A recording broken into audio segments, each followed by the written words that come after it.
Why don't you have a seat right over here for me? The Fakertarians, John Hudak and company, absolutely are entirely scum. I don't trust these motherfuckers at all, and they're absolute fucking scumbags. Good night, Moon. Good night, Moon. Good night, cow jumping over the moon. It sucks, okay? Because Hudak has become like this annoying fucking bugaboo in the movement, right? Mm-hmm. But I have a soft spot for John Hudak. Like, honest to God, I do, right? Like, a little bit of context is important. If you don't know who John Hudak is, if you don't know who Fakertarians are and what they are about, it helps in this context, because these are the people who have been going after Tom Woods for years, specifically to discredit him. I know some good games we could play, said the cat. I know some new tricks, said the cat in the hat. A lot of good tricks. I will show them to you. Your mother will not mind at all if I do. Uh-oh. Me and that guy will exchange words when the time comes, because I think we need to talk about that in person and certainly hash that out.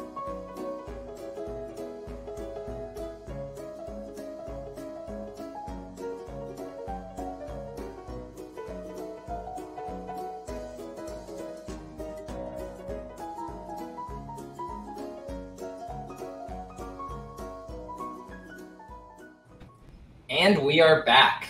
Welcome, everyone, to another episode of the Fakertarians podcast. I'm your host, John Hudak, along with Jeremy Kantorowicz, Archie Flower. Alec, how do you pronounce your last name? Yannikieski. I never would have gotten that. Whatever he just said. And our tech guy. So today, we're finally back for the first time in, I don't know, how long has this been? 6 months, 7 months? It was, me and Craig hosted a thing right before I went to DC for Angela's Putin rally. And then the last time we actually live streamed and, at least kind of tried or whatever was at the rally itself, which Angela still apparently insists there were 3,000 people there. And I mean, 300, sure, but... It was the high point of the party, according to her. Dozens. Well, that and the social media, right? That could be true. And the social media. I mean, it could be true if you've seen the state of the party. It's not a high bar. But in case anyone watching has been under a rock for the last week, there was a leak of a lot of, confidential and just private messages between LNC members. There's an LNC memo that came out. It was leaked publicly by us through some intermediaries that I'm not going to get into because we protect our sources here at Fakertarians. But that's been blowing up a little bit ever since Thursday morning. And there's actually... is the LNC meeting going on still right now? Like, do they run into the night usually? Good question. That depends on the, Robert's Rules tricks that Pink Flame of Lunacy wants to play. They might be planning the bake sale that can save the LNC headquarters. I'm thinking a lemonade stand. Let's see. It looks like the last one streamed 44 minutes ago, so they might have adjourned for the day, or it might be an executive session. And I saw that they love their executive sessions. I saw that they picked the site for the 2026 National Convention. It's in Grand Rapids, Michigan. I don't know where exactly in Grand Rapids, Michigan. Wait. What? I'm assuming it's in not Applebee's. It's not at, Tom Wood's house? No, we only filmed music videos there. Then they couldn't let kids there. So... But they did pick that. So if the party still exists at that point, then it's supposedly going to be in Grand Rapids, Michigan. That might be if they do say no kids, will Scott Ritter still show up for some reason? Absolutely not. No, he only cares about the undercover FBI agents, because obviously it's not a problem if they're undercover FBI agents. Okay, so if they wear FBI clothes, then it's fine. Yes. I think that's how it works. That's what he's into. What I'm not gonna kink shame him, but for the kids, yeah, can't do any of that. But let's get into this leak a little bit. So the first thing I want to touch on here is probably what I think is the biggest thing to come out of this. There's a lot of cat fighting and just general dysfunction that you can see in a lot of these messages. But this memo from Angela McArdle, the chairwoman of the Libertarian Party, in May of 2023, I think it really encapsulates a lot of the issues with the party and a lot of the reasons why people are paying attention to this leak in the first place. So could one of you guys pull that memo up so we can kind of have it up on the screen? I got it. Okay. So this was sent, and can we blow it up a little bit more? Yep, I'm getting there. Yep, we can. All right, that's good. So this memo was sent to the Libertarian National Committee by Angela McArdle in May of 2023. Keep in mind when you're reading this, I don't know if anyone remembers, I think it was late April of this year, the same year this memo came out, Angela had posted a video, the one where it was saved on the thumbnail of like the downward arrow, making it look like she was actually being honest about the fact that the party is absolutely tanking. But she posted a video saying that the party's doing well and things are going great, like improving, and talking about how it's just because they just took over and everything's getting better now. So this memo is the next month. So let me read some of this right here. The board has lost focus and become extremely reactive.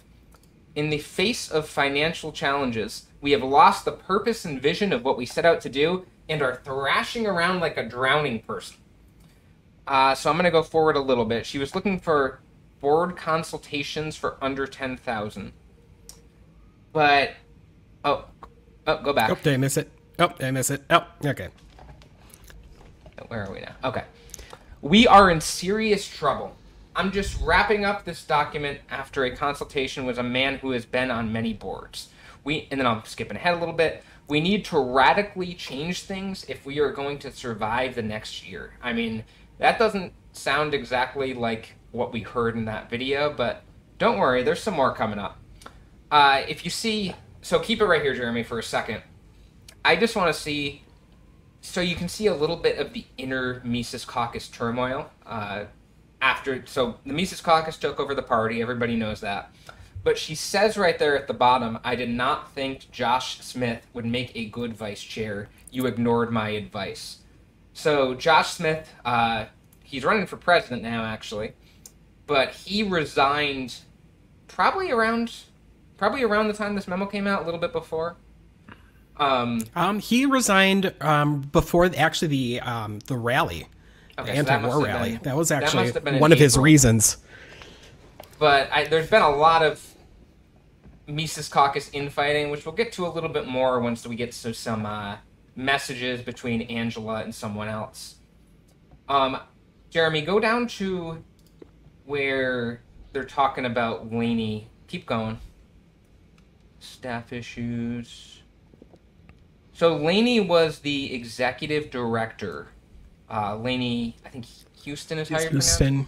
Yeah. She was the executive director of the Libertarian Party. She left maybe a month or two ago. They made it seem like it was on her own accord, but it seems like there were a lot of issues going on. Jeremy, go down a little bit more. I want to get to the part where they're talking about... keep going. Okay, yeah.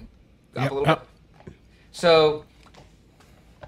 it seems like there's some serious issues going on because they're talking about all the hours she was working. I mean, that's normal. It's a tough job. She has also, this is about Laney, she has also complained of sexism. I notified her that I would have to raise that to the board since she failed to include it in her letter from two separate people. She has corroboration on the sexism from myself and one other board member. And then the next paragraph is just one sentence. If she lawyers up, we are screwed. So it's sounding like with all the other issues that are going on in the Libertarian Party right now, some of them legal with them suing one of their own affiliates that they refuse to say is their own affiliate over some trademark issues. It sounds like even the chairwoman of the party admits that the Libertarian Party has opened themselves up to some serious legal issues. I mean, we are screwed doesn't sound like we have a chance to win this, we could probably settle it. It sounds like we are screwed. And it's talking here at the bottom here, saying they shouldn't fire or discipline her. I don't know the extent of, I mean, they talk about it a little bit. I don't know the extent of what they'd be disciplining her for. Reporting problems, obviously. You know, any honesty must be met with force. So, Jeremy, scroll down to it's the section called "The State of the Takeover." There we go. This one's great. So, Angela starts it off, and remember, this is the next month after she put out the video saying that things were going great. The takeover is turning into a disaster. That's quite a quote right there. Let's go down a little bit. Well, she's talking about how ballot access meetings are disorganized and all of that. Then she says, the social media is consistently impressive, which, I mean, impressive is an interesting euphemism to use there. Members have asked me, up again a little bit. Nope. Members have asked me what we are doing. We spend lots of time in executive session dealing with lawsuits and personnel issues. She hasn't had the time to put together another rally. Not that that rally did anything good, because it was a bunch of like Putin supporters and just general crazy people. But she says the rally was a high point, and we have fallen very low since then. And then this is interesting because a lot of the Mises Caucus takeover, it really had a lot to do with people coalescing behind the idea of a Dave Smith 2024 presidential run. And I mean, I think everyone who knows or who is watching right now probably has some idea of who Dave Smith is. We've covered a lot of his stuff in the past. Angela writes here, more bad news. Surprise, Dave Smith isn't running for president. He backed out and people are going to be really upset. No one is coming to save us. It leaves us vulnerable to attack at the 2024 convention, which we entirely deserve. She goes on to say, the caucus is demoralized, the members are demoralized. As Miguel would put it, we have put on the face of Hide the Pain Herald. If we don't want the party to be a train wreck, we're going to have to change the way we function as a board. Now, I know in this, I believe it's in this where we really went wrong section, and I don't need to read it verbatim, but she talks, oh, here it is. Yeah, the other strain has been the pile of legal challenges, which is actually funny because this is like that meme where the person is riding the bike and then they put the stick in it and then they blame somebody else. Because, like, they're the ones causing these legal challenges. I mean, they're the ones who are suing their own affiliate over in Michigan over trademark issues, even though they claim to not believe in intellectual property. I mean, maybe if you... Yeah, go on, Jeremy. Well, I mean, the LNC is trying to interject in what is essentially a leadership dispute. So, you know, it's an issue that does exist, but between two parties within Michigan. Like, it's not any of the LNC business, and they're trying to inject and essentially bully this other group using IP law. You know, it's not necessarily a slap per se, but it kind of is that same energy, I guess you could say. Is that's what they're trying to do, is they're just trying to get them to shut up and cave so they can recognize their little Mises faction in Michigan instead of the one that the majority of the members elected. So it's like, it's dumb. They created the legal issue themselves by inventing a reason or an excuse to try to interject. And if I were months from bankruptcy, I would spend my time suing my state affiliates. And I mean, maybe if they didn't alienate more than half the party, they wouldn't be having all these issues. But I don't know. I'm not the one running this, so if they want to run it into the ground, that's up to them. I know near the end of this, there was a quote when I was reviewing this again today that I thought was really funny. Near the end of this memo, where Angela had been talking with someone about the state of the party, and they said she tried to use this as inspirational at the end, this is how we improve.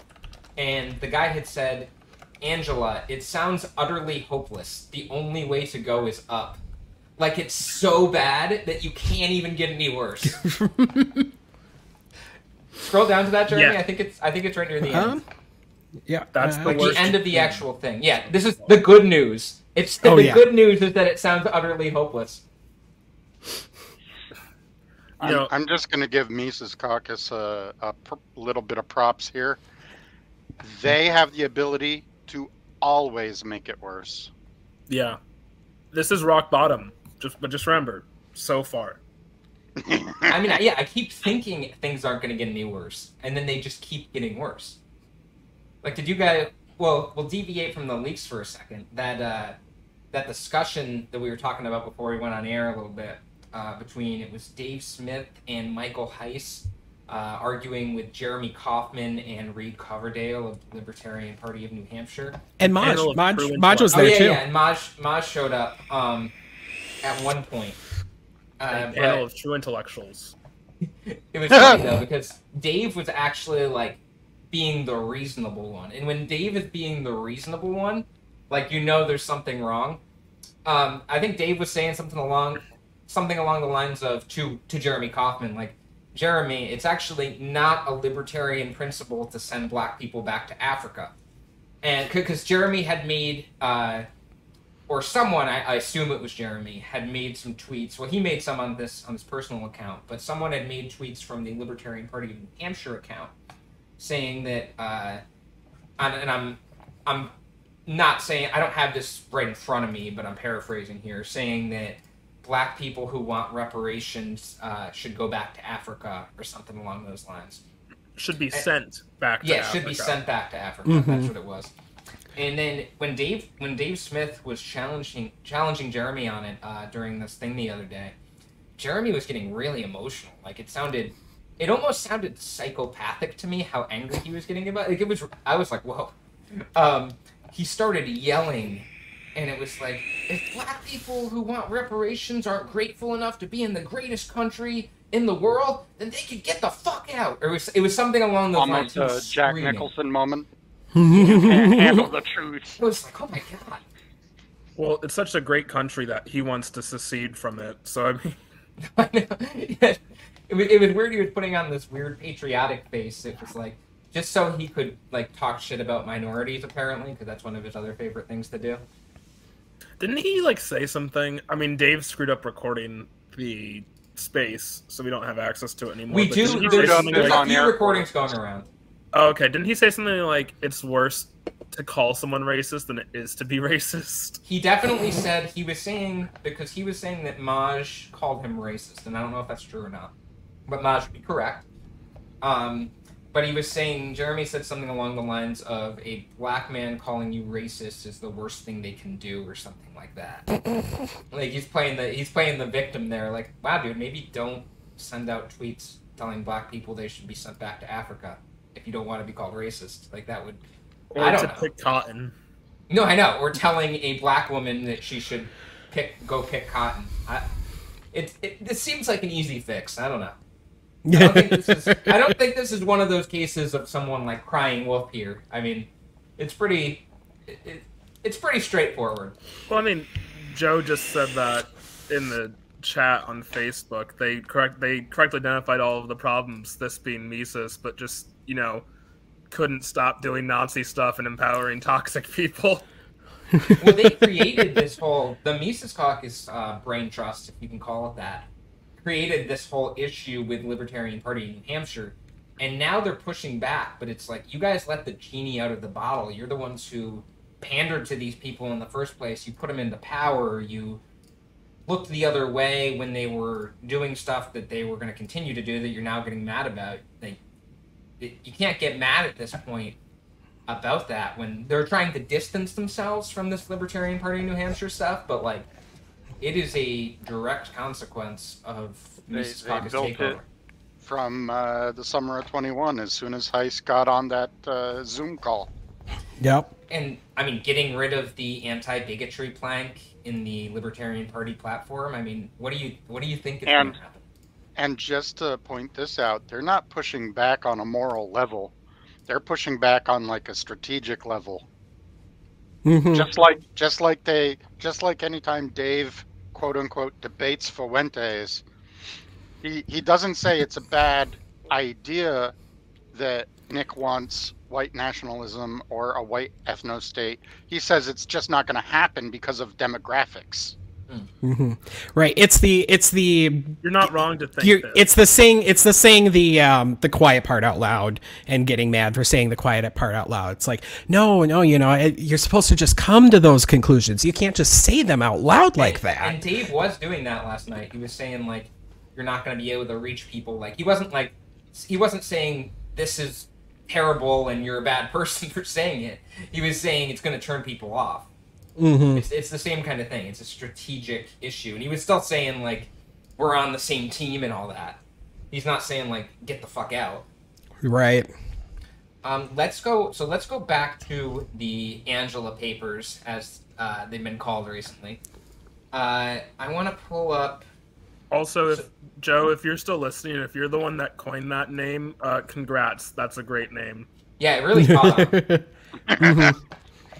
So I want to go to Jeremy. If you can pull this one up, it's the Anna Johnson chat with Angela McArdle. I think it's listed as 2021 on Discord. Yep. So let's get this. It's going to be a little hard to zoom this in, so we might not be able to see it. Yeah, if you zoom it like that, you're not going to be able to see stuff. That's the problem. Yeah. You can see how some of the. Yeah, that's probably Yeah. the best we're going to be able to do. So a nice side story to come out of this. So back during the issue with the removal of Karen Ann Harlos, when she was removed as secretary before she got reelected when Mises took over, there had been rumors swirling, and I had heard these privately and publicly, so I felt comfortable reporting on it, that Angela McArdle, who's now the chair, she was not the chair at the time, she was running them, that she supported kicking Karen Ann Harlos off of the Libertarian National Committee. Now, these were denied publicly by Harlos, they were denied by Angela, and we got some pushback from the Mises people saying, like, that's ridiculous, you guys are making this up. But in this leak from the other day, specifically in this Discord chat, we got corroboration that all of that was true. And she actually, this was talked about too, she actually had a plan where she wanted to bill it as kind of a deal. And the woman she's talking with here actually says it has to be seen as a deal. Where Angela would take over, where first Karen Ann would get removed, and Angela would take over as the secretary of the Libertarian Party.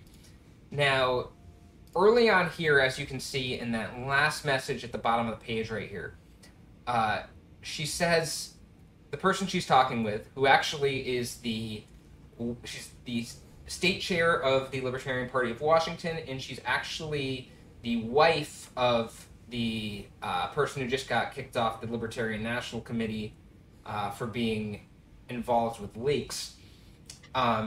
She says that they need a plan to deal with Karen Ann Harlos and Josh Smith, which is actually interesting because they were seen as allies at the time, because they were all Mises Caucus people. And we don't have to go through every little thing here, and I don't have to read it verbatim, but Angela talks here about, in this exact conversation, the one on August 16th, 2021, she says, quote, "I bitched to the board about her behavior last night." Now, let's fast forward a little bit to September 4th of 2021.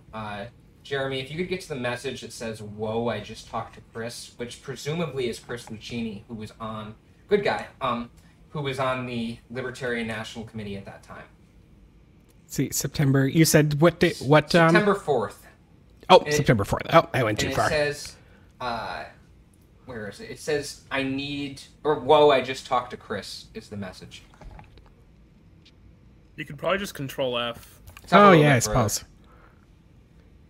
Fucking old person over there, Jeremy. Yeah, pretty much. Let's see here. There we go. Yeah, here we go. So Angela says, "Whoa, I just talked to Chris." So scroll down a little bit. Put on my reading glasses to solidify my old whoa, people I just status. talked to Chris at the top of the page. No, keep going. Oh, did I miss it again? Yeah, here we go. I am old. So Angela says they're talking about someone named Funk, who I don't know who Funk is, but they talk about them a lot. It seems like someone they're strategizing with a lot. And Angela says he thinks the optics would be really bad and is worried it would hurt my campaign. It is still worth exploring. And then Anna, who she's talking with, says, the optics will be bad if we do it on our own and Heist gets pissed, lol. If Heist can pimp it as a deal he made, it's good. Anna says it has to be seen as a deal that we brokered in order to de-escalate and show good faith. That Heist brokered, to be honest. And making it very clear that Angela is talking about taking over as the secretary, Anna says, also, you will be working during Reno, which was the Libertarian Party, Libertarian National Convention that Angela would have been running for chair during. Also, you will be working during Reno and not campaigning. And Angela says, I would need to have 2 assistants. So this makes it very clear that all these, and you'll see more where Angela does like a lot of shit talking of Karen Ann. So it's clear that Angela actually wanted to take over. And I know there's a message further down the chat. I don't know if we're going to be able to pull it up right now because this is a pretty voluminous chat. But Anna says he personally, and I forget exactly who they're talking about, someone they're strategizing with. She says, he personally thinks that others would go for the idea of you as secretary, but there's just not enough time. So, I mean, this is confirmed. It also really reflects on Angela's credibility as well as that of Karen Ann Harlos, because they considered this, when we came out with this, people were just laughing this off at the time. I don't remember exactly what Karen Ann said, but she made some post making fun of the idea that any of this happened, but it happened, and you'll see. To be fair, Karen Ann's self-awareness is that of like a potato, so maybe she isn't maybe she isn't like discreditable. Maybe she actually no. I meant Angela, because Angela mocked the idea too. I know she came on Karen Ann's show. Yeah. It's possible. Yeah, it's possible that Karen Ann actually believed Angela here. In her world, probably everyone in Mises loves her. And another thing that's interesting from this conversation, scroll down a little bit, Jeremy, to 7:21 p.m.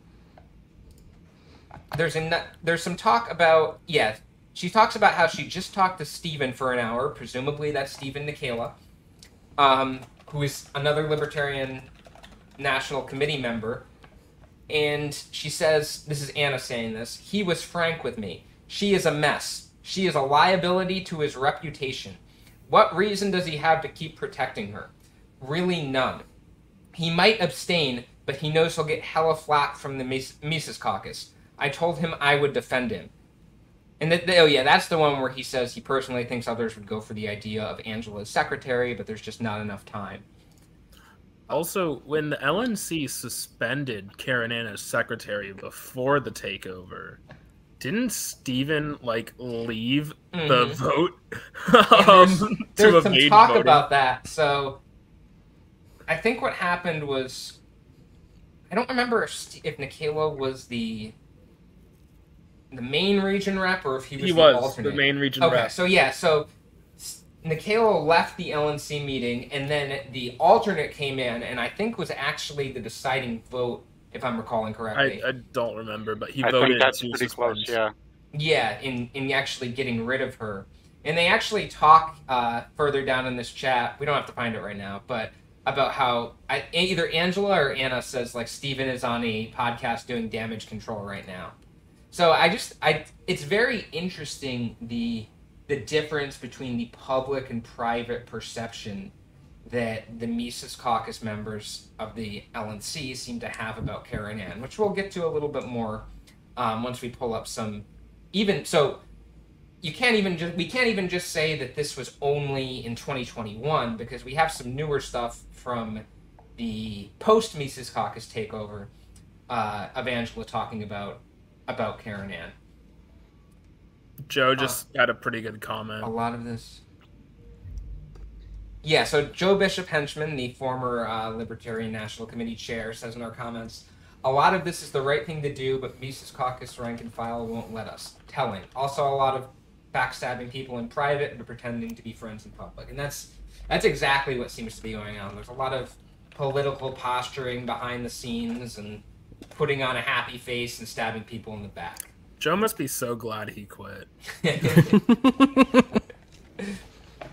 Yeah, I hung out with him in Miami actually right after he quit, and he seemed to be happy to be off at that point, and I would be too. Happy birthday, Joe. Happy birthday, Joe. Happy birthday, Joe. That's all. Happy birthday. That's all. Joe. Another. I was surprised we had that lined up there. Forgot about that. And Angela says at 8:55 that day, I need someone else on the board to make the motion to explore other options for secretary. And she's talking about I'm assuming, the Mises Caucus board. I need someone else on the board to make the motion to explore other options for secretary and pull public support for Karen Ann for at least 2 months. And then she says, if I do it, it will be a conflict. So she wanted to have wildly different optics of what was actually going on behind the scenes. Wait, so conflicts of interest are a problem now?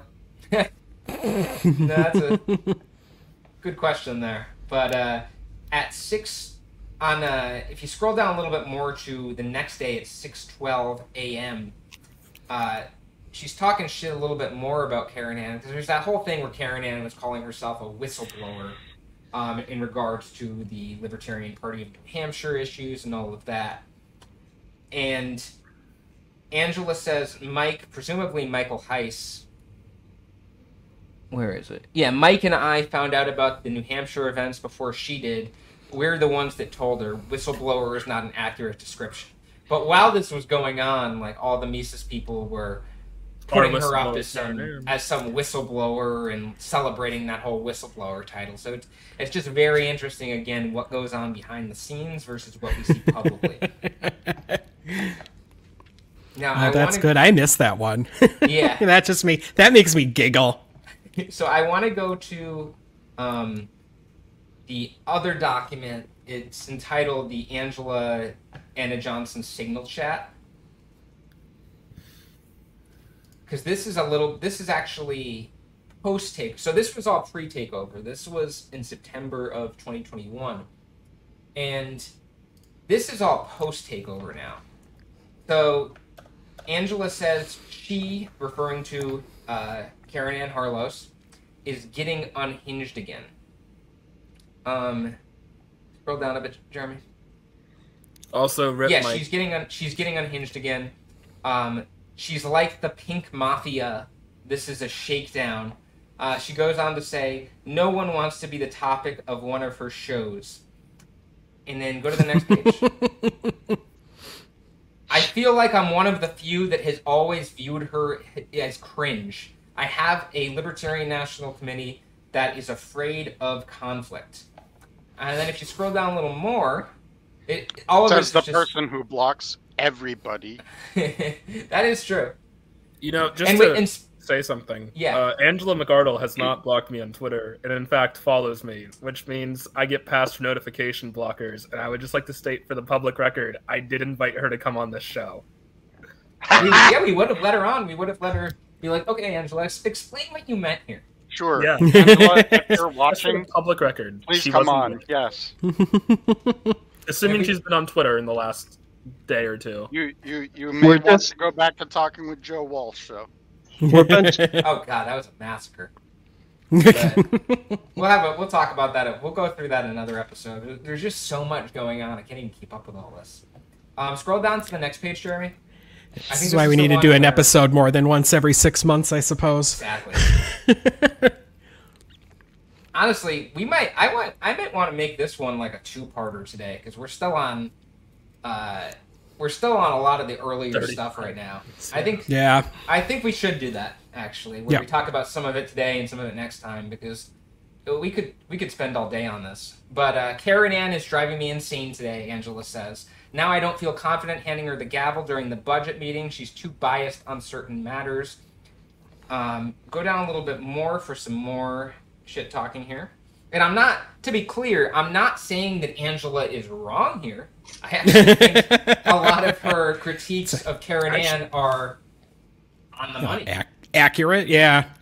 Some of the most correct things she's ever said, actually. No, I know. It's the worst person you know just made a great point meme. Karen Ann is going to fuck up my ability to claw back the Snowden tape from Sarwark. I think that was the tape of Edward Snowden talking at the Libertarian National Convention. Because he spoke in 2020, I think. Yep. No, he spoke at Reno. It was set up to you could either go see known groomer Tom Woods speak or go see the competing Edward Snowden speak. Who obviously have the same level of prestige. One let's go down a little bit. Real whistleblower, and one's Tom Woods. I need to use Miguel to keep Karen Ann in check, and that's interesting because Miguel is the guy that's like on the outs now, who just got kicked off the Libertarian National Committee that they all hate. Miguel was Mises for a long time. Oh yeah. Mm-hmm. Go down to the next page. Those 5 of the 7 chairs that voted to remove him are all cowardly fucks. Just, I want to say that for the record. Do we have the vote, by the way? It's on the LNC list, yeah. I think the only 2 states that didn't vote to the vote of no confidence, which was basically forcing him to resign, were, I think it was in his region. I think it was Washington, which makes sense because his wife is the chair, and I think Kansas, if I'm remembering correctly, was the other one who didn't vote to remove. But here we have, good grief, Karen Ann is dramatic. And then Anna says, Anna is Miguel's wife, to be clear, says, I'm secretly thrilled the SPLC thing is getting defeated since she loves it so much. And that was, so after, or actually right before the Libertarian National Convention in 2022, an article from the Southern Poverty Law Center came out detailing how the Mises Caucus is about to take over, most likely, and detailing the issues with them and how they're pandering to the alt-right and all of that. So it's in their hate watch beat, right? Yeah. Spoon-fed. Yeah, spoon-fed. And I was one of the sources for the article. That's not news. I mean, it's in there. But they came out with a resolution right after they took over the new board, the Mises Caucus Takeover Board, to condemn the SPLC as irrational and repugnant, which was especially keep it there for a second, Jeremy.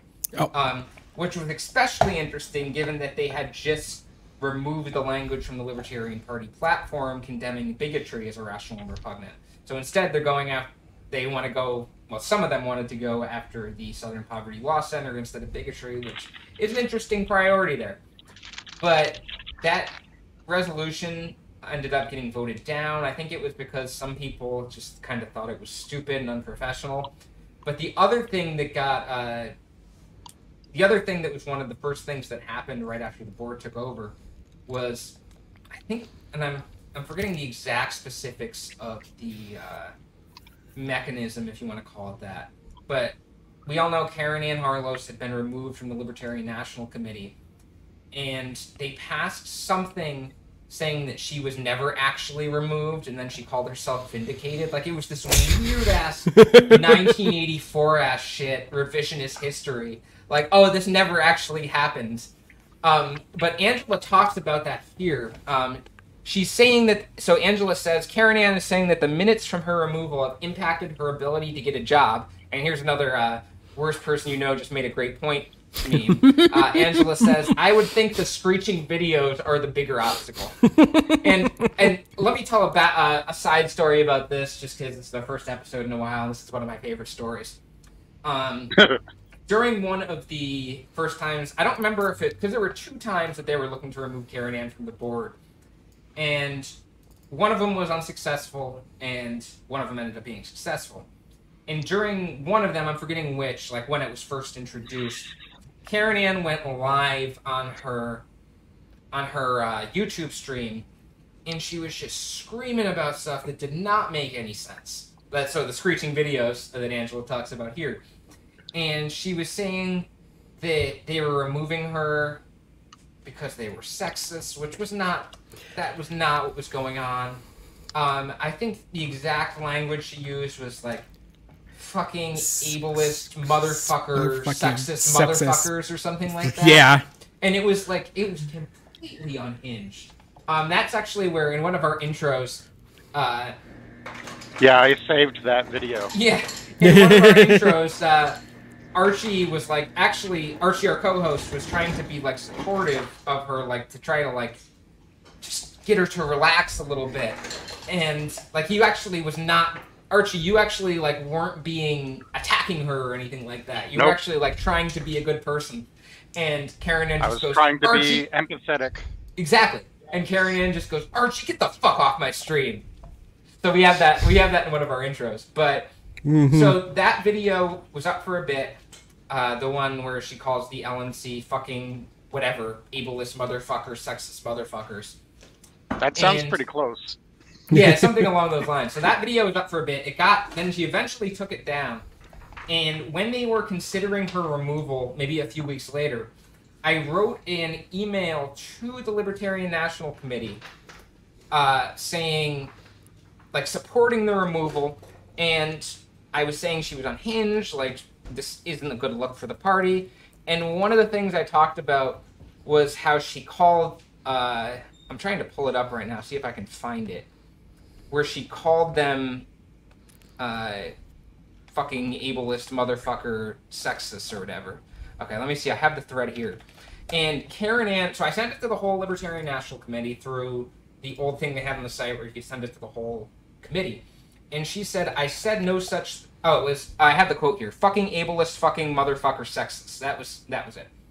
And I said that should not be tolerated in a serious political party. And Karen Ann said, I said no such thing. You are manufacturing a string of words. And she didn't reply all. She replied specifically to me, presumably so that nobody else on the committee could see it. So I wrote back, it was said in the video here that has since been made private. I would be happy to prove it if the video were to be made public again. And I had the link, I just couldn't access it. It said private, so I sent her the link. And then I think it was Archie who sent me, he actually had it downloaded. So then I replied all to the entire Libertarian National Committee and said, the relevant video clip in which you call members of the LNC fucking ableist fucker motherfucker sexist in response to the original motion to suspend is at the link below. And then she starts making excuses for it. One of the emails on this thread is great. Susan Hogarth saying, what was your underlying... Well, let me see. Because first, Karen Ann says, I do believe that my underlying point has merit, but the way I expressed it came from hurt and black depression. So Susan says, what was your underlying point? That we were ableists, sexists, or motherfuckers? But I just had to tell that story. And then Karen Ann starts like kind of backtracking from it. And then Karen Ann had made a friends only post about me being a snake and all of that was forwarded to me by someone else. So I put that on there too and forwarded it to the entire Libertarian National Committee. And she ended up getting removed. But I just couldn't go past that without telling that story there. So let's scroll down a little bit. She's just really fucking mood and dramatic. Karen Ann loves the sound of her own voice. Is there anything else? Oh yeah, this is a good one. This isn't even Karen Ann related, but go down to the bottom here. Keep scrolling. Yeah. I think it's right at the bottom. This is just great. Oh yeah, this whole thing is hot. This is Angela here. This whole thing is hot garbage. Why take over if we want to keep the internal workings of the old regime? It's like we just took over for Twitter, which honestly, it does seem like they just took over for Twitter. And Jeremy, take down the video for a little bit, or not the video, you know what? The screen. Yeah, the screen. Because I don't want to go through everything here tonight, because I'm going to save some of it so we can go through some of it.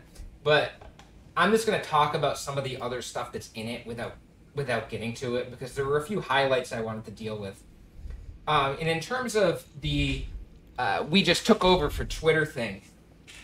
In the LNC Discord chat, which we have a copy of, they talk about how they kind of feel abandoned by a lot of the bigger names. So it really does seem like this was all just taking over for the Twitter, or not even that for some of the bigger names. It was more sticking it to the old regime and then just kind of disappearing. So Otto Dassing, who is on the Libertarian National Committee, said, "I feel no such loyalty from Tom Woods, Dave Smith, and Maj Toure that I feel we have to them. I love all them, but just how I've been feeling lately." And Angela says, "I get that with everyone except Maj Toure and..." Oh, you have it. Perfect. Yep. "I get that with everyone except Maj and Scott. Those two are still working tirelessly for us." And later on, like a couple weeks later, Angela... Well, there was that whole thing with Libertarian Party affiliate links. And...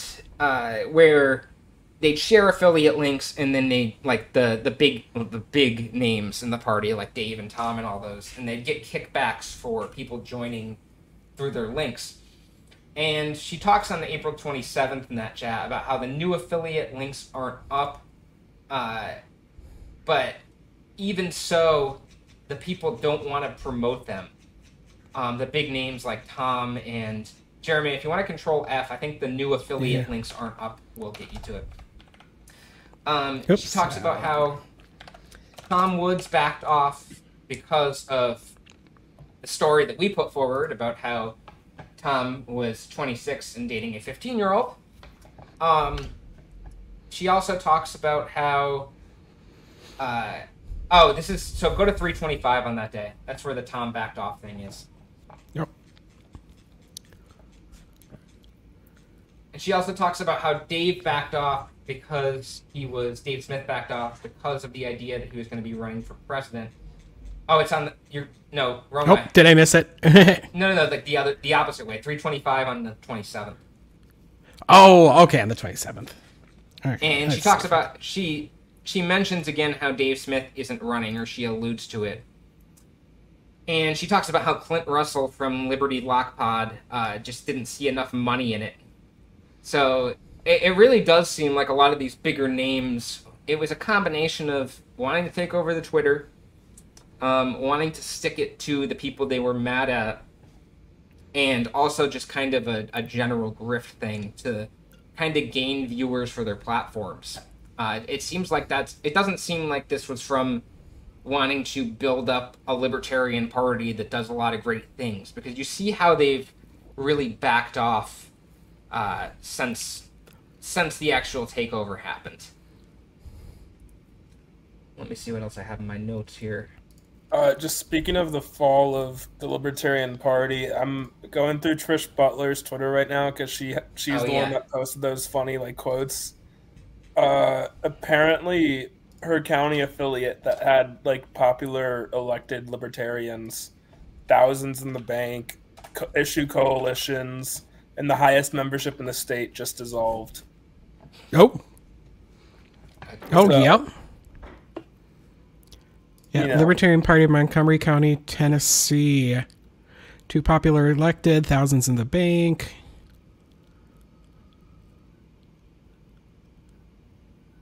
For any county affiliate to actually have money in the bank, but I don't even like Trish, but I don't like most people, so.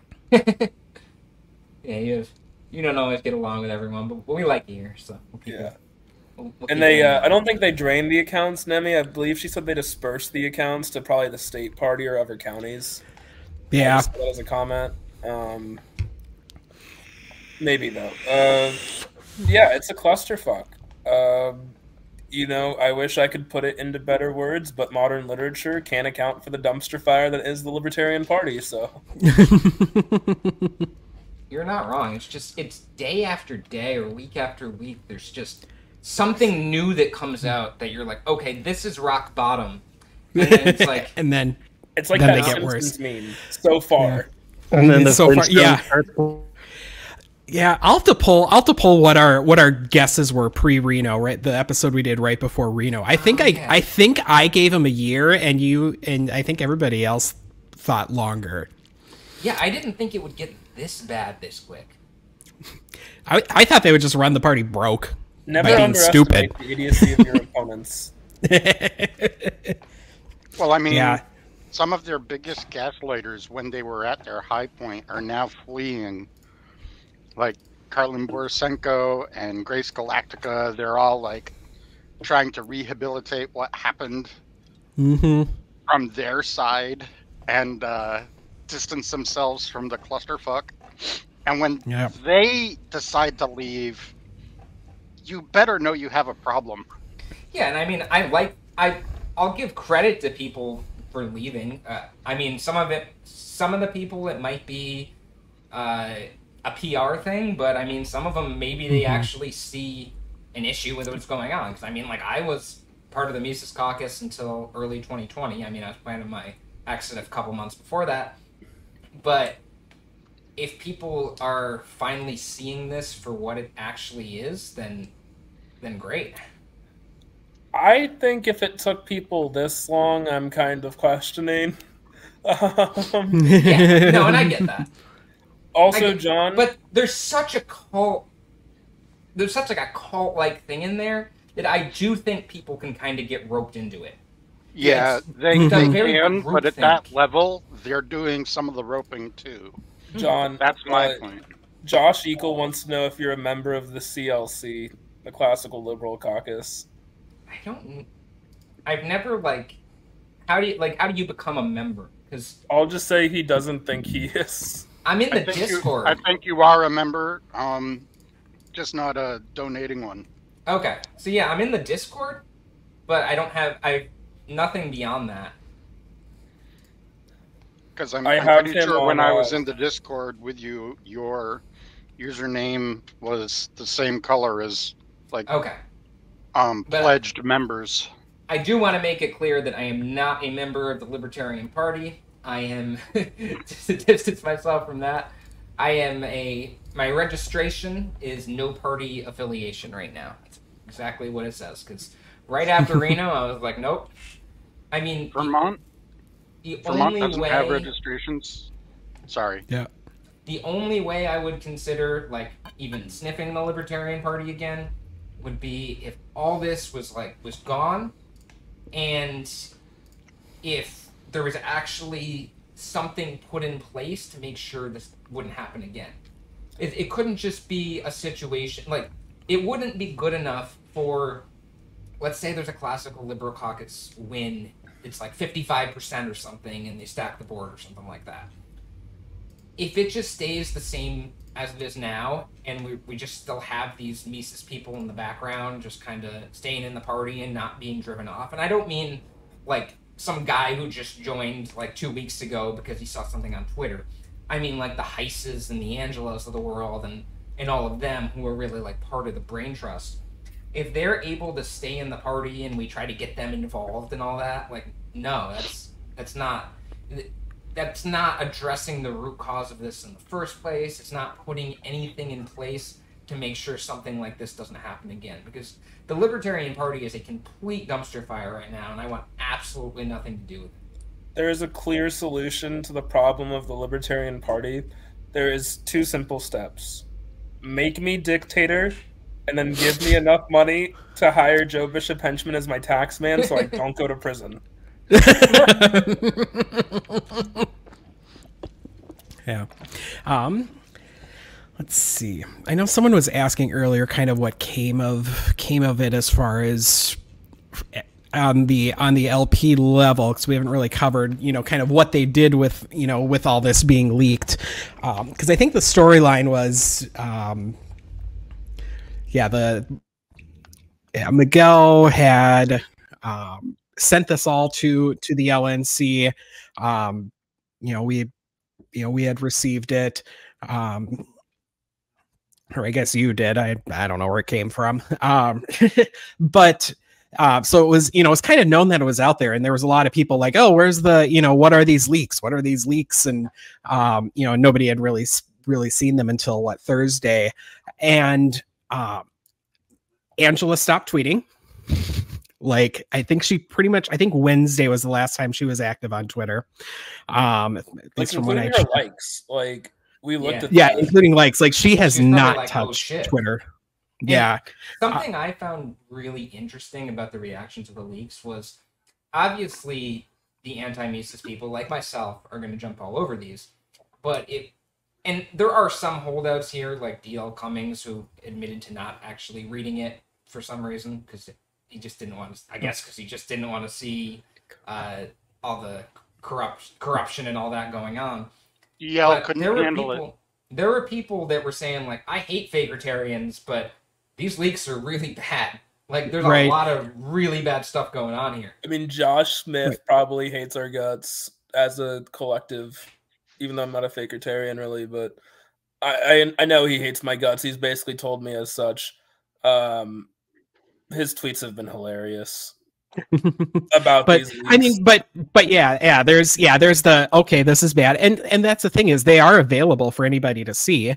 At angelapapers.com. Like they're all out there for everybody to look. You can, do your own research and make your own conclusions if you want. Is that DL?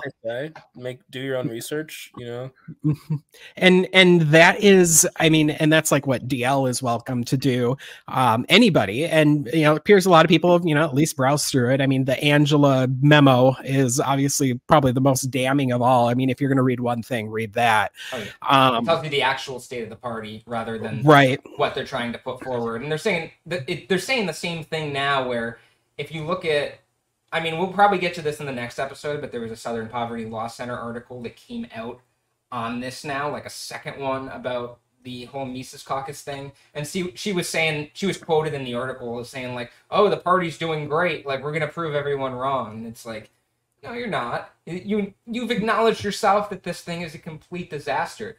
I mean, regarding what Alec was saying about how Josh was reacting favorably to these leaks, like saying they're terrible.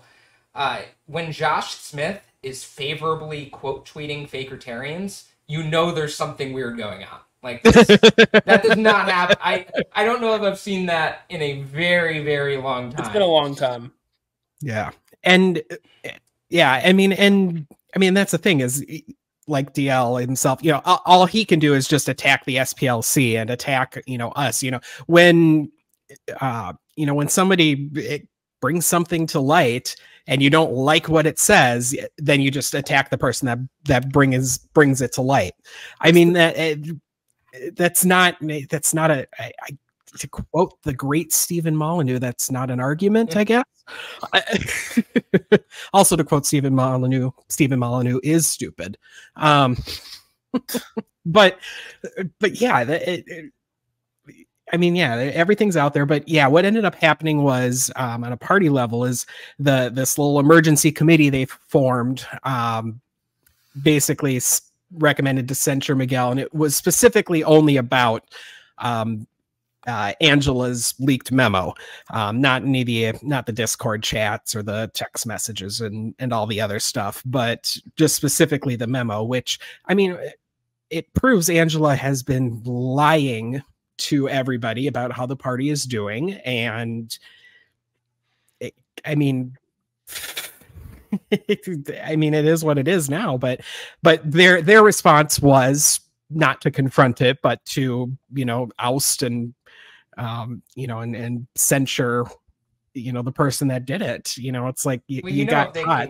You're not sorry for what you said. You're sorry you got caught. And the memo. If they confronted it though, like it would be one of those situations where it'd be like, we've investigated ourselves and found no wrongdoing, and basically just be like a police internal affairs investigation. Well, it's the same playbook they used with Tom Woods. It doesn't matter that we use Tom Woods' own statements against him. It doesn't matter that we literally showed that he lied the entire time he tried to defend himself using his own words again. It just matters that it came from us, because God forbid we're all demonic forces going to hell or something. I don't know. Cheers. Yeah. I mean, I'm going to hell, but that was known before. But it's the same strategy they're running, like the DL defense. Obviously, it came from Fakertarians, thus it must be false, even though it's Angela's own words in messages that she sent to people privately. Right. And we all know what you send in private is more honest than what you say in public. Right. what Yeah, I mean, it's Angela's words. Just because we posted them and we're on a podcast talking about them doesn't invalidate Angela's words. They're Angela's words. Archie, what were you going to say? What they should do to clean up this whole mess is Make me appoint a dictator.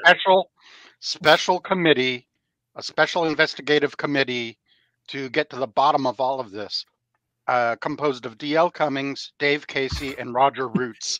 That'll get it all. Can Roger's busy. He's got a sentencing hearing to attend soon. Roger, he's got to prepare for that. Roger is on a national committee, and Angela went to bat for him in the Joe Walsh interview. But if he's no longer a white supremacist, why is he defending white supremacists that were at January 6th? All right, Archie, the only way I'm going to agree with this plan is of the Dave Casey, D.L. Cummings, Roger Roots committee, is if we get Dave Casey to rap again, because that was fucking hilarious. Jeremy. Dave Casey and Karen Ann Harlan. Wait. Okay, it's too many people talking. What was that? Is Robert or is what's the racist name? Roger Roots. Roger Roots. Is he representing someone in a sentencing hearing, or I is think he a Proud Boy? Oh, Yep. okay. Yeah, I forget. Is it Dominic?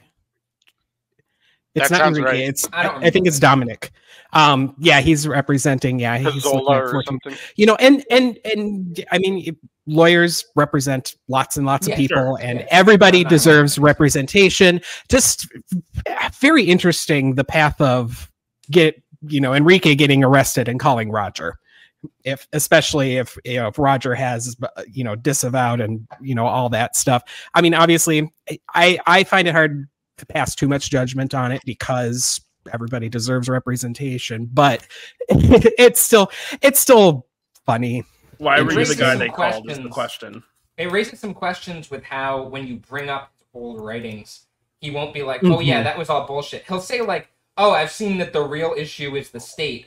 But he won't go, "Oh yeah, that stuff I wrote on race and IQ, that was absolutely wrong. I shouldn't have done that. That's terrible. Anyone who does that now, I'm totally shunning." He doesn't say that stuff. He'll say the thing where like, "Oh, I figured out who the real enemy is," but he doesn't really disavow the stuff he claimed to believe before. Yeah. Did you see that, John? John, did you see that? Did you see that comment from Beth there? I did. I believe that. The Rhode Island bar, I think. Yeah. And that's not necessarily. I mean, character and fitness is. I mean, it's a it's a thing and stuff. But I imagine most people probably pass character and fitness. If you find yourself squatting in front of a character and fitness board, you've probably screwed something up majorly. Well, James McGill became a lawyer. So, better call Saul. If you want a real life example, Augustus Invictus is still a member of the Florida bar. Oh my God, really? Well, the thing is you have to screw up after you become a lawyer. Then you're fine. To be fair, it is pretty hard to be indefinitely suspended from a bar. Yeah. You have to. I mean, Linwood, Sidney Powell, Jenna Ellis, John Eastman level kind of shit. Yeah. Joe is a member of the DC government. He could tell us if is the LNC headquarters in DC or Virginia. See if anyone knows that. I didn't mistake that earlier. I thought it was Virginia, and they have some stuff registered in Virginia, but it is DC where they are officially registered. I was gonna say it might be interesting because the memo literally says Angela knew about accusations of sexism, told the board, and didn't act. Joe says Alexandria, Virginia. Okay. So, see, I found stuff in Virginia. I found stuff in DC as far as incorporation. That's like headquarters. So it probably depends where it's incorporated. I'm not a corporate. Not a lawyer, so I'm not going to make incorporated in DC, headquarters in Virginia. In Virginia. Okay, there we go. All cleared up.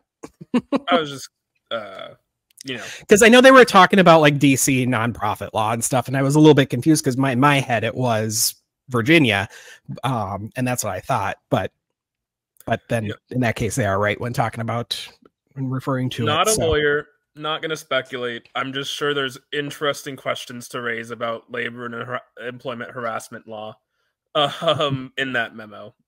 Yeah, until they sell how court. Yeah, I know they're talking about it. Because, you know, she admitted to knowing about it, which is usually half the battle.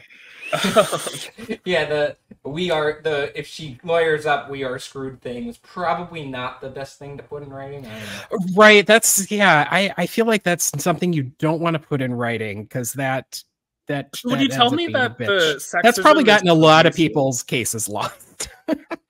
So would you tell me that the sexism was pervasive and problematic? Angela, no. So you wouldn't say if Lainey lawyered up, you'd be screwed? Yeah. Yeah, I probably would never have recommended writing any of that in a memo. Feel free to use just a joke defense. Just saying. You know. Please be mindful. Be mindful, Angela. Criticize in private, please. Oh, she did a lot of that to Karen Ann.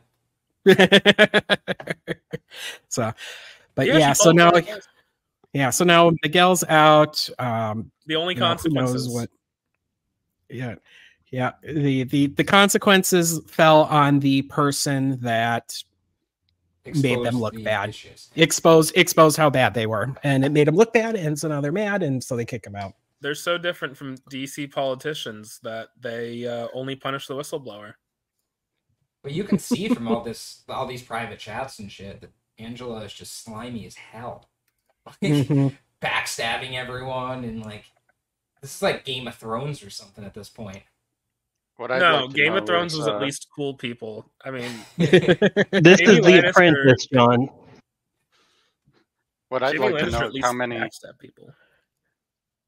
how many have resigned this session versus all previous sessions. This has got to be, if not the record, then pretty damn close. Up there. No, the lead up to 2022, because Joe and a bunch of people resigned in that lead up to 2022. So but that was all pieces related too. Like it was.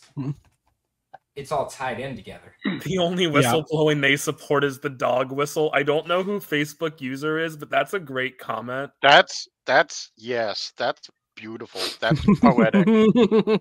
I mean, Jeremy Kaufman's got past the point of dog whistling now. That comment was made by. Jeremy was just literally. I think the space ended with Dave and crew, with Jeremy just screaming the N-word from what I saw. Yeah, so that comment was from JC. I keep telling him to click the link to activate Facebook so it'll show his name, but he doesn't. Oh, JC, we appreciate your comments, JC. Hey, JC. All right, so do we want... Obviously, there's so many more things to get to, and like I said, I think we're going to have to make this a two-parter. Is there anything else we want to talk about today before we wrap up? Do you want to hold on to Angela appointing her boyfriend and father of her child as fundraising director today? Okay, I think we should talk about that one. We'll finish. We'll finish with that one. We'll finish with that one. And in preparation for this, Jeremy, I want you to go to the LNC Discord chat. Wait, hold on. David Valenti just said a couple people beside Miguel resigned this weekend. Yeah, a couple alternates. Oh yeah, there's a couple alternates. One was looked like just straight up personal. Like I have to. It was the region, and it was Miguel's region was one of them too. Mm-hmm. Oh, Valenti resigned this last term, so point in my favor. So, Jeremy, pull up the LNC Discord chat. Go to Angela saying I'm broke too on May 4th, 2023. And I want to be clear when I'm talking about this. There's nothing wrong about I'm going to tie it into something. There's nothing wrong about being broke. There's nothing wrong about having financial difficulties. That is not what I'm getting on Angela McArdle for at all here. So, Jeremy, have you found that? Yep, pulling it up. Let's see, zooming in, and as a law student, a current law student, there is nothing wrong with being broke. Oh yeah. No, I totally get you there. But I just wanted to be extra clear here why I'm highlighting this comment. So it's May 4th. I'm broke too.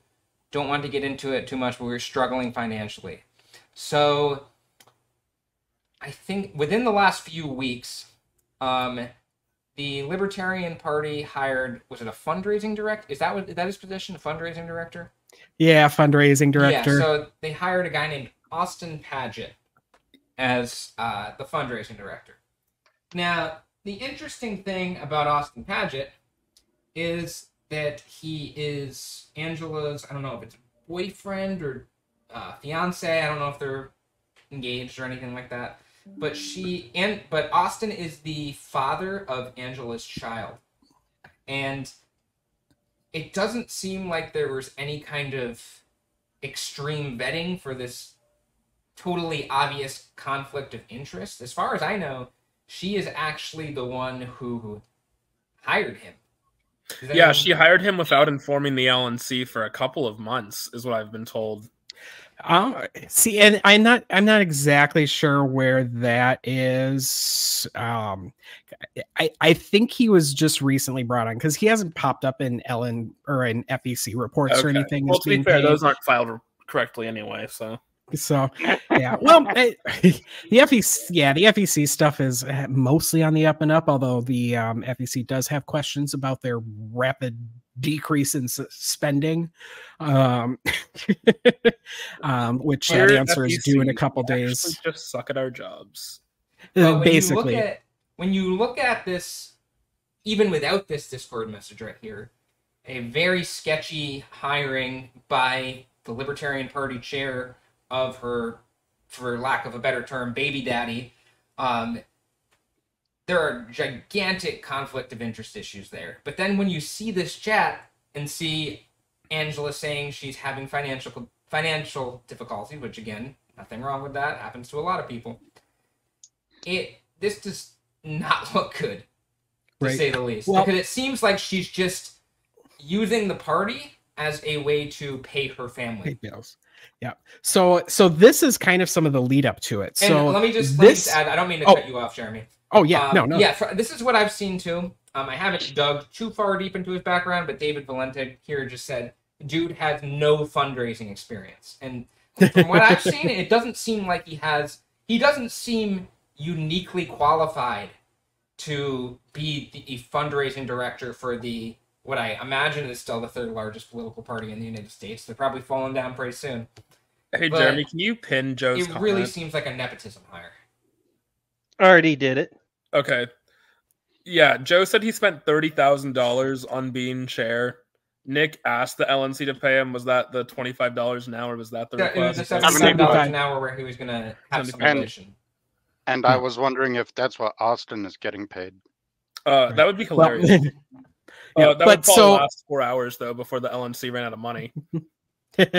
So what ended up happening was this was their policy manual that basically said, hey, if there is, basically a little chart, and if there's a potential, conflict or appearance of some kind of nepotism, this is what we can do. This is how we can handle it. If somebody is good for a job, and they happen to be related to somebody, and everybody, or 3/4 of the board approve, then, good. It's been a well thought out decision, and, so everybody, so it's on the up and up, and there's that, only so at least many people in the party, like, right. And so you put processes in place to ensure that, things are on the up and up. Well, this was removed in one of Karen's policy manual revisions because that's what you do when you don't have a job to go to. And this was just straight up, this entire thing was straight up removed from the policy manual. You cannot find anything regarding this. So then what ended up happening was, and Angela made her announcement of Austin being hired on, and the conflict of interest list, which there are some, was updated very quietly. usually Karen sends out a message and says, hey, throw out your conflict of interest. I'm updating the list, and people list their things and take it off. And so it's very once again on the up and up, transparent. Everybody knows what's going on. This particular item was done quietly without any kind of notice or within the business list thread. And then Angela, Karen started the thread. Here, send me your potential conflict of interest updates. And here's what I have so far. Here's the document. And then Angela states, after her baby daddy has been added already in the background, I should also be on as Rage Against the War Machine secretary. So she was actively updating her conflicts of interest while ignoring that her boyfriend. I don't like the term baby daddy. I'm not going to use it. Sorry, but slip. Yeah, I usually don't use that either. But yeah. So that was added very quietly. That was added. It was just paperwork, basically. There's no notice. Right. It was not. Yeah. It was not announced. It was not part of the business list. It was very. It was very just done as quietly as possible. It wasn't announced at all on the business list. So that gives the impression that people weren't notified. I mean, because there's no policy that says the LNC needs to take a vote on it.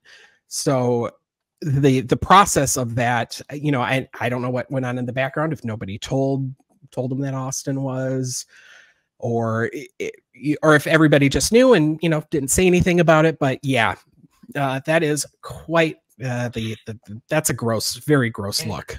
As far as we know, has she said anything publicly about this whole conflict of interest anywhere? I don't think so. Nope. She's been radio silent. Nope. No. You think she knows what she's doing? She comes forward with it at the start and say, and she says, I can see why people would think this was a problem, but here's why it's not. He's uniquely qualified in this way. I recused myself from the hiring decision, and these people made the decision. No, that's not that. None of that has happened. Nope. And yeah, apparently, and I know Miguel wrote basically wrote a letter. And her boyfriend's only relevant experience is some short stints in sales, which I'll give him is close to fundraising with soft skills, but none of them lasted longer than 2 years. So, take that as you will. Yeah. Let's to summarize this entire thing is just a complete mess, and there's all sorts of unethical things going on. And I would advise, unless you want your money to be completely wasted, I would not give a cent to the Libertarian Party right now. Yeah. All right, so do we have anything we want to say in closing before we wrap up for today? Ag sales whales coming, boys. Yeah, the crypto whales have yet to appear. So maybe by the next episode, all the crypto whales will have come. Promise to pay for our mental health counseling because apparently we're all mentally ill. I do remember something about that. I never got that. That's coming. I'm sure they can afford it. And the cash reserves are so strong. Well, and that's the thing is, I guess I wonder, I don't necessarily know how the convention is paid for and stuff, but I really hope the hotel in DC does get the money up front. Because at the rate they're going, I mean, they're cash flow negative. They're burning through money. Nearby. Right. Maybe they can ask the server to push the tables together. They could use a Walmart parking lot. I've heard Libertarians do great things. Dollaritas. Do we have an appraisal, a current appraisal on LP HQ?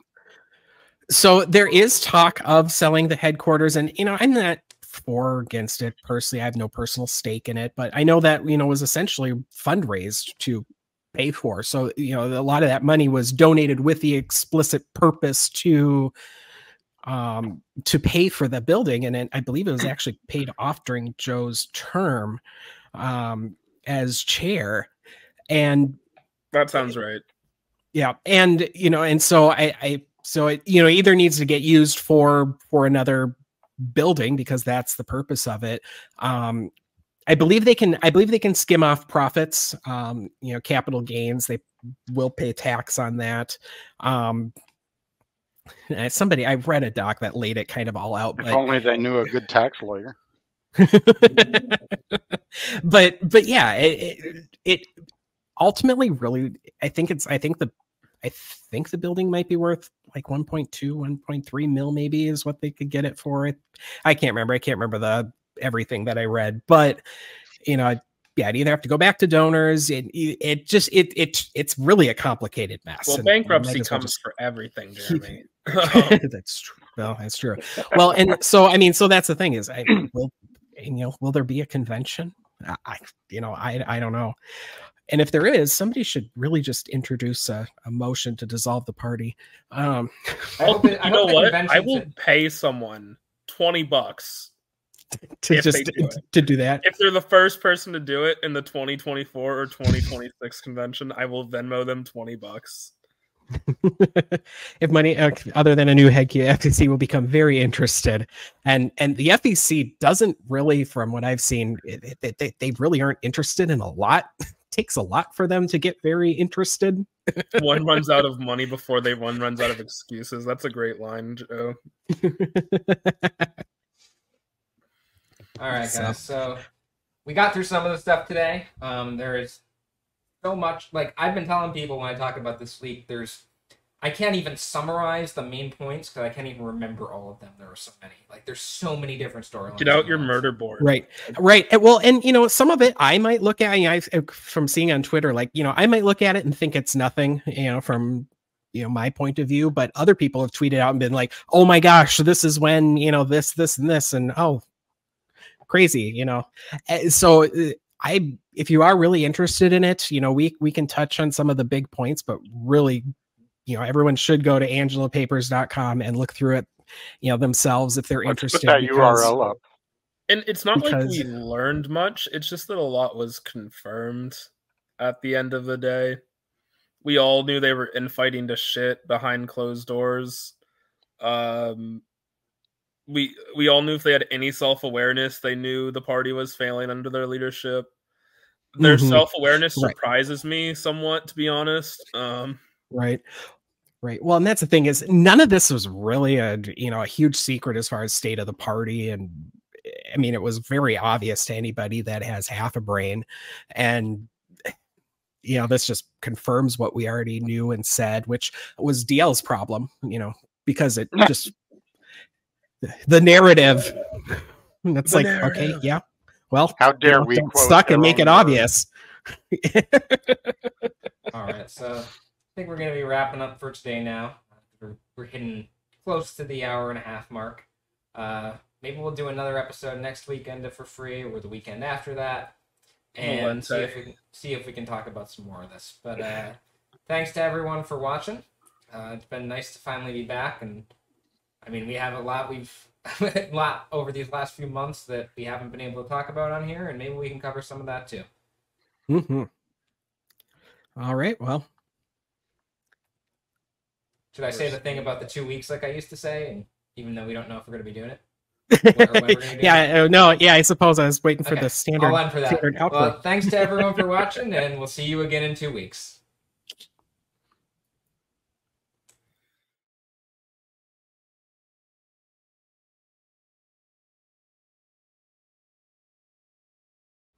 Buy shirt, get money. No, other way. We get money. You send money, we get shirt.